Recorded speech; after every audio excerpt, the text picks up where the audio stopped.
Olá, seguidores.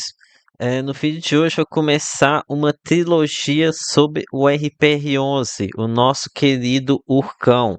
Então, vão ser três vídeos aqui sobre o fundo na seguinte forma. Esse é o primeiro vídeo aqui da trilogia, abordando aqui sobre o passado do fundo, sobre como que chegamos aqui no ponto atual. Daí no segundo episódio, vou tratar aqui com vocês qual a situação atual em detalhes, qual é a situação atual do fundo. E no terceiro episódio, o episódio final, o que que eu espero do futuro aqui do fundo, né? O que que imagino que vai acontecer daqui a alguns meses e anos. E aqui para quem não entendeu o vídeo, esse aqui é o meme do Wolverine, de um dos desenhos antigos aqui dessa série, tá? Aqui eu coloquei, ele tá olhando aqui um porta-retrato. Acredito que aqui é a imagem da Jean Grey. Eu não sei quem que tá aqui nesse porta-retrato. Mas aqui eu fiz uma edição, coloquei aqui o 1,30 por cota, né? Imagino que tem muito investidor aqui de RPR11 com saudades desse rendimento de 1,30. Então eu sei que é triste, né? Mas é rir para não chorar. E isso dá aqui para ver o que vai acontecer pela frente. Esse aqui é um desenho antigo, eu não cheguei a pegar esse X-Men, esse Wolverine, né? Acho que essa série é de 1997, eu tinha apenas 5 anos, né? O X-Men Evolution, esse aí eu assisti bastante, tá? Era muito bom. Assisti muito lá no Bom Dia e Companhia no SBT no horário do almoço. Mas enfim, acho que tô fugindo um pouco aqui do tema, né? Um pouco não, fugindo bastante aqui do tema. Mas, enfim, vamos agora aqui para a história de o RPR-11, o que que aconteceu no passado. Aqui é o Thiago PS, seu canal Fica Esperto. Então, aqui a história do fundo começou em 2020, né? Aqui a gente tem relatórios de 2020, bem no início aqui do fundo. Então, aqui nessa época, o fundo era muito focado em investimentos de loteamento. Tínhamos aqui até o Nova Sousa, que é empreendimento que está tá até hoje aqui na carteira do fundo cheio de BO, né? Mas enfim, eram muito voltado basicamente aqui para loteamento, muitas operações em GPM. Lembrando que esse indexador ele foi nas alturas aqui há algum tempo atrás, né? Nessa época, olha só, o fundo chegou a estar basicamente aqui basicamente não, 100% indexado ao IGPM.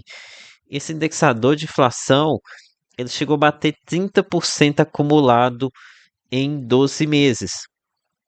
Isso daqui acabou gerando rendimentos estratosféricos, né? Aqueles rendimentos de quase não, mais de R$ 3 por cota. Realmente rendimentos impressionantes, muito elevados mesmo. Aqui o pessoal é, adorou isso aqui. O fundo acabou ganhando muita fama e muitos adoradores também, né? E aqui esses devedores tomando essa surra que eles estavam tomando aqui do GPM, eles cometeram a burrice de pedir para a alteração do GPM para o IPCA. E aqui eles tomaram ferro duas vezes, tá? Tomaram ferro do GPM, depois o GPM deu uma arrefecida, e o GPM ele acabou repassando aqui para o IPCA, né? Que o GPM ele antecede aqui geralmente essa inflação do IPCA. Então os caras tomaram ferro com o IGPM e depois tomaram ferro com o IPCA alguns anos depois. E novamente o cotista que ele fez a festa, né? Foi mais rendimento, mais bons rendimentos, não tão bons aqui quanto a que a gente chegou a ter aqui no bem no início, né? Mas ainda assim rendimentos excelentes aqui no ano de 2022, coisas exorbitantes ainda. Rendimento aqui na casa de 1,60, quase R$ 2 por cota. Enfim, aqui basicamente o RPR-11 se transformou no Urcão, né? Aqui todo mundo gostava dele, o fundo conseguia ficar, captava fácil, o pessoal brigava por cotas nas emissões. Nossa, quem não viveu essa época não tem ideia do que é uma emissão um rateio de 1%, chegou a ter lá no Iridium, né? Imagina se você pedir 100 cotas e receber uma. Era algo insano. Então, meio que nessa euforia toda, o pessoal da Urca começou a ficar muito confiante, né? Já que era o Urcão, todo poderoso Urcão. Daí, ele começou a entrar em projetos de desenvolvimento. O que começou, acho que foi lá por volta de 2021. Não me lembro exatamente quando de 2021. Aqui a justificativa para isso era, o gestor ele falava que não estava conseguindo boas operações de crédito com boas taxas. Então, para resolver isso, ele decidiu entrar em algumas operações que não eram de CRIs, ou seja, muita coisa aqui com desenvolvimento. Essa questão das boas taxas realmente era verdade. Lembrando aqui que aquela época lá a gente chegou a ter uma Selic a 2% e realmente você acabou puxando todos os ativos, a precificação deles muito para baixo. Então aqui realmente estava bem difícil de fazer negócio nessa época, né? Era bem difícil conseguir boas taxas. E aqui o problema que aconteceu é que ele entrou em operações desse tipo, mas acabou entrando demais, né? Ficou entrando em muitas operações que precisavam de dinheiro. E além de operações que precisavam de dinheiro, acabou entrando em muitas operações ruins também. E o marketing é isso, tá? Aqui na pressa aqui por fazer negócio, para alocar logo dinheiro para fazer uma nova emissão, vai botando qualquer coisa aqui para dentro, qualquer porcaria para dentro. É, vocês têm noção, vocês podem ver até aí a questão do que foi com os fiagos aqui em 2020, acho que 2022 ou 2023, né? Tava lá aquela feria toda, botaram um monte de lixo para dentro das carteiras. Mas ok, voltando aqui agora para o RPR11. Então, aqui o fundo ele entrou em várias operações que precisavam de muito dinheiro, com destaque aqui para debênture Mar à Vista. Daqui, nossa, que foi uma insanidade demais, tá? Vocês não fazem ideia. A dimensão do tamanho desse projeto aqui, nem sei qual que eu vejo de ver disso aqui, é centenas e centenas de milhões de reais. Não faz nenhum sentido o RPR11 no tamanho que ele estava aqui se expor ao empreendimento desse.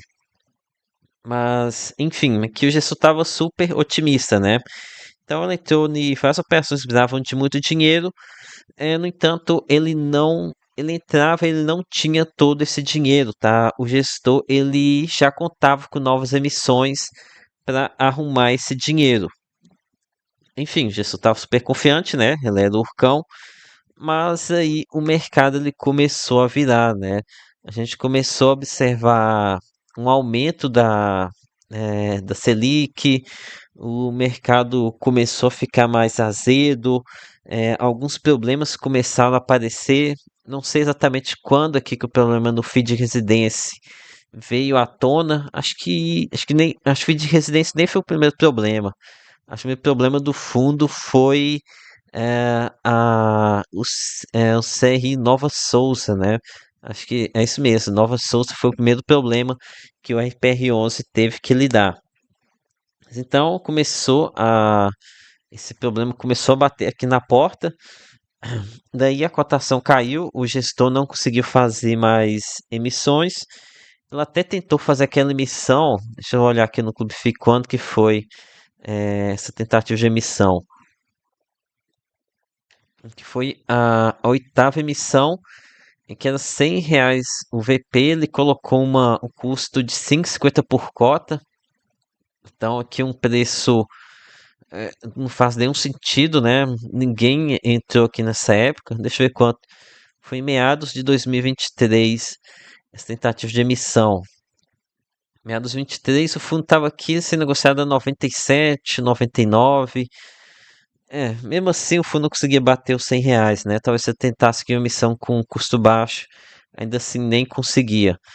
Mas enfim, aqui foi uma missão que para muita gente ligou um alerta vermelho. O gestor tentando aqui fazer a missão, parecia que no desespero. O gestor depois veio a público falar que não estava desesperado não, que esse dinheiro aqui não precisava tanto assim, que ele conseguia lidar com mesmo sem essa missão. E hoje sabemos que essa missão era super importante, né? E que eles contavam com aporte externos aqui nessa oitava missão, no entanto, não conseguiram, né? Não foram para frente.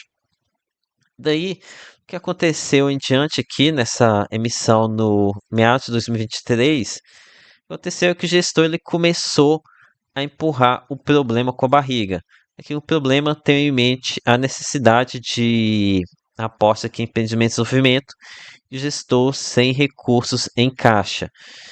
Então, aqui por algum tempo o gestor ele seguiu aqui pagando bons rendimentos, aqui acima do index por cota, muito na expectativa de que conseguiria fazer novas emissões, que o mercado melhorasse, conseguiria fazer novas emissões, daí ele não conseguiu.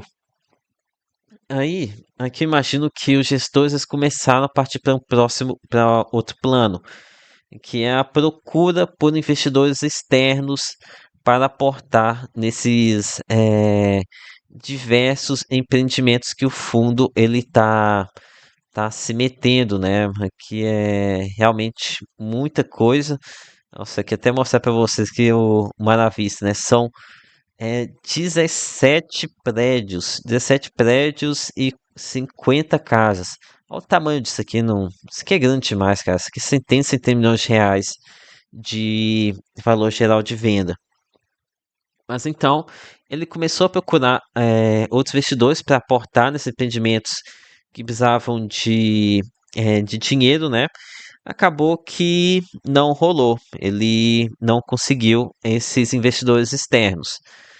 Daí, no começo de 2025, acho que final de 2024, começo de 2025, o gestor começou a ter um plano daquela questão de cisão, né? De cisão entre fundo de sofrimento, de outro de renda, uma zona, tá? Que foi uma aberração. Uma aberração tão grande que eu nem sequer gastei meu cérebro aqui para entender direito aquela coisa que eu sabia que não ia passar. Não tinha a menor condição daquela coisa passar, tá? Então, com isso, o gestor acabou perdendo muito tempo nessa questão de cisão e que não passou, felizmente foi rejeitada, né? Graças a Deus foi rejeitada. Daí eles ligaram o alerta vermelho, perceberam.